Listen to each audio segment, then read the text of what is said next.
יומי, אני משתדל לעמוד בזה, וגם מסיבות עיתונאים בתנאים הללו, ואני מודה על שיתוף הפעולה שלכם. ראשית, אני רוצה לשבח את עם ישראל. אני קראתי למבצע הזה, הן עם כלביא יקום, כלביא יקום, וכארי יתנשא. וקודם כל השבחים לעם ישראל ולאזרחי ישראל. העמידה שלכם היא מופלאה, איתנה, נחושה, עם רוח כבירה.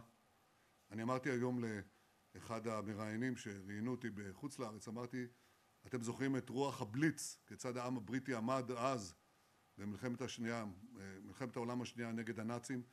זו הרוח שלנו ועוד יותר, ואני גאה בכם, כי מתוך העם בא הכוח הגדול, גם של האזרחים, גם של הלוחמים שלנו, גם של הצבא המופלא שלנו ושל כל זרועות הביטחון, עושים עבודה יוצאת מן הכלל. אנחנו עומדים מול איום קיומי כפול, אנחנו מנוי וגמור איתנו להסיר אותו ואנחנו מסירים אותו. אני רוצה לתת לכם סקירה קצרה על ההישגים שלנו עד עכשיו. קודם כל הגרעין, האיום הקיומי הגדול ביותר. אנחנו פגענו בתחילת המלחמה בכוח, בעצם בבחירי המדענים. עד עכשיו חיסלנו 10, עוד היד נטויה, יש כמה שעוד נשלים אותם. אנחנו פגענו במתקן הגרעין העשרה המרכזי של איראן, נתנז, פגיעה קשה מאוד. אנחנו פעלנו נגד והשמדנו תעשיות ייצור צנטריפוגות. אני פשוט מקריא, מתקן המרת אורניום, שהוא חיוני לפריצת נשק לגרעין, גם בו פגענו, ועוד היד נטויה, אנחנו ממשיכים להשמיד מטרות גרעין באופן שיטתי. דבר שני, הטילים הבליסטיים. אנחנו פגענו ופוגעים במפעלי הייצור אחד אחרי השני. המפעלים שמייצרים את כלי המוות האלה, אנחנו פשוט מחסלים אותם אחד אחרי השני. אנחנו ניטרלנו מאות טילים בליסטיים, אנחנו פגענו במספר אדיר של משגרים. זה לא משנה כמה טילים יש להם, זה שאלה כמה משגרים יש להם, ואנחנו גם אותם מורידים אחד אחר השני. זה מוסדות הביטחון שלנו. אנחנו עושים את זה ולא נוותר על זה, ובצד זה אני רוצה להגיד שגם לא ויתרנו על שחרור חטופינו בעזה. אני אמרתי שפעלנו, כפי שאתם זוכרים, פנינו ללבנון לטפל בחיזבאללה, אמרתי זה יעזור להביא לשחרור חטופינו. וזה באמת הביא את מנת השחרור הבאה כל כך יקרה והחשובה של יקירנו. היו 255 חטופים, עד היום ישבנו 202, מתוכם 148 חיים ו54 חללים, נותרו עוד 53, 20 בחיים, 2 חשש כבד לחייהם, 31 חללים, אנחנו נשיב את כולם. יש כאן פוטנציאל. הפעולה שלנו באיראן, כן, מוציאה בעצם את המשענת העיקרית. זה לא, המשענת העיקרית לא הייתה חיזבאללה, המשענת העיקרית היא איראן.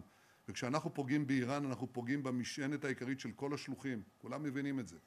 ולצד המערכה באיראן, אני לא מוריד את העין לרגע מהחטופים, נתתי הנחיות, יש כאן הזדמנות, יש כאן פוטנציאל, אני מתכוון לממש כל פוטנציאל. אנחנו פועלים להשיג את כל מטרות המלחמה שלנו, אבל לא יכולתי כמובן לשתף אתכם בחודשים הארוכים שהכנו את הפעולה הזאת, את ההנחיות שנתתי, את הדירקטיבות כמו שקוראים לזה בצבא, וכל מה שעשינו שנים קודם לכן, אבל במיוחד עכשיו, בשנה האחרונה, בחודשים האחרונים, לא יכולתי לשתף אתכם במה שאנחנו הולכים לעשות גם ביחס לאיום הטילי, שהיום כולם מבינים שזה איום קיומי, ואנחנו מחסלים אותו, ולא יכולתי לשתף אתכם גם בתוכניות שלנו לחיסול האיום הגרעיני, אבל היום אתם מבינים שזה הרבה יותר סדור.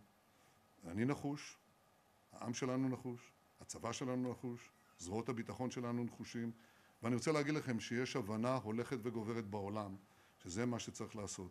אני מדבר עם מנהיגי העולם, מדבר איתם, והם אומרים, אנחנו מבינים את הזכות שלכם ואת הצורך שלכם להגנה עצמית. אני אמרתי להם שצ'רצ'יל פעם אמר שיש מה שנקרא הסלמבר, השינה של הדמוקרטיות. הדמוקרטיות הולכות לישון, והן מתעוררות גם כשהן שומעות את הרעש של הגונג, של המצלתיים, של הסכנה האיומה, והן מתעוררות, לפעמים לא מתעוררות בזמן. אנחנו לא היינו צריכים להתעורר בזמן. אני עוקב אחרי האיום הזה כל השנים, אני פועל נגדו כל השנים, ואנחנו פעלנו גם עכשיו. היינו צריכים לעשות את זה, זה מה שמנהיגות אחראית צריכה לעשות, וזה מה שעשינו, אבל לא יכולתי לעשות את זה בלעדיכם. אני אומר את זה לא מן השפה אל החוץ. הרוח של העם, הלוחמים שלנו, האריות שלנו, הגיבורים שלנו, והעם שלנו.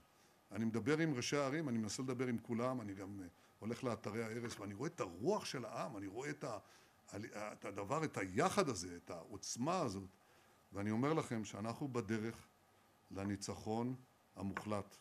אני מודה לכם, אנחנו נמשיך גם בפעמים הבאות. תודה רבה לכם.